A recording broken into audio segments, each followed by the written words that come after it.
हिमालय के घने जंगलों में बहुत से राज छुपे थे, लेकिन सबसे ज्यादा रहस्यमयी था एक साधु संत राघवन। वो नदी किनारे एक छोटी सी झोपड़ी में रहते थे। दिन ध्यान और भटके हुए मुसाफिरों का इलाज करते हुए बिताते थे। बहुत कम लोग जानते थे कि राघवन का अतीत अंधेरे में डूबा हुआ था, एक जिंदगी जिसे उन्होंने बहुत पहले दफना दिया था, जब तक कि वुल्फ नहीं आया। वुल्फ कोई जानवर नहीं बल्कि एक आदमी था, एक बदनाम हत्यारा जिसका नाम कैल था, जिसने हमेशा आधी रात को वार करके अपना नाम कमाया था। उसकी क्रूरता की कहानियां दूर दूर तक फैली थी। उसकी मौजूदगी ही बहादुरों के दिलों में डर पैदा कर देती थी।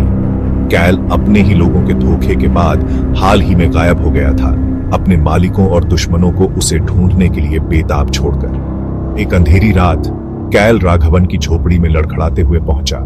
गोली लगने से खून बह रहा था। हत्यारे का चेहरा पीला पड़ गया था, उसका शरीर कांप रहा था।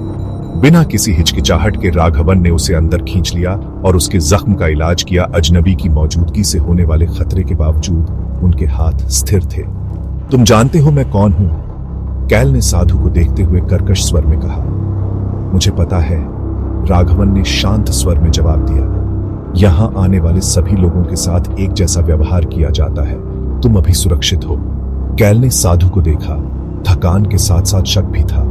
अपने मन की आवाज के बावजूद उसने खुद को बेचैन नींद में जाने दिया। अगले दिनों ने विश्वास और जीवन रक्षा की सीमाओं को परखा। कैल का जख्म धीरे धीरे ठीक हो रहा था, लेकिन उसकी तेज समझ कभी कम नहीं हुई। उसने राघवन को देखा, उनके शांत स्वभाव और जानवरों के उनके प्रति आकर्षित होने के तरीके पर ध्यान दिया। फिर भी कैल के बुरे सपने बदतर होते गए। उसने जिन लोगों को मारा था उनके चेहरे उसे सताते थे। उनकी चीखें जंगल की खामोशी में गूंजती थी।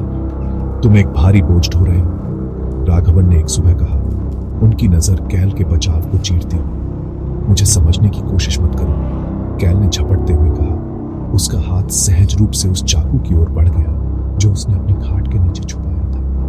राघवन हल्के से मुस्कुराया। मैं तुम्हारी सोच से ज्यादा समझता हूँ। जंगल का शांत वातावरण उस शाम टूट गया जब भाड़े के सैनिकों का एक समूह उस इलाके में घुस आया। उनका नेता रंजीत कैल के आत्मसमर्पण की मांग कर रहा था।